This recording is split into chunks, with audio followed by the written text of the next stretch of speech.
कोपऱ्यामध्ये पैगंबर आले, हे सांगितलं गेलं की त्यांना सांगितलं येऊन की बाबा कैसा रहना चाहिए, आणि त्याला धर्म शिकवणं. धर्म काय हो? धर्म हा मनुष्य धर्म आहे, मानवाचा स्वभाव आहे, जन्मजात स्वभाव, निसर्ग स्वभाव आपण ज्याला म्हणतो तो आहे ना. तर त्यानं होत राहिलं की धर्मामध्ये बिघाड होता. आणि जेव्हा जेव्हा बिघाड झाला, आपल्याकडे गीतेमध्ये आलं यदा यदा हि धर्मस्य ग्लानिर्भवति भारत, आणि हे सांगितलं की जेव्हा जेव्हा या जगामध्ये अहंकार, पाप शक्ती, पापी शक्ती वाढतात, जुलूम आणि अत्याचार वाढतात, तेव्हा तेव्हा हे सांगितलं जातं की मी अवतरित होतो.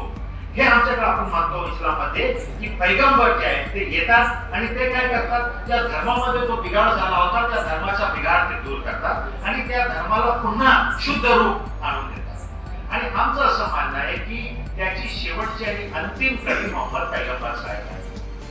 लक्षात असू द्या, मोहम्मद पैगंबर साहेबांनी कोणताच नवीन धर्म दिला नाही. तोच आद्य धर्म, तोच प्राचीन धर्म, जो प्रथम पुरुष या धर्तीवर आला. तर लोक म्हणतात की आदम श्रीलंकेमध्ये आले होते,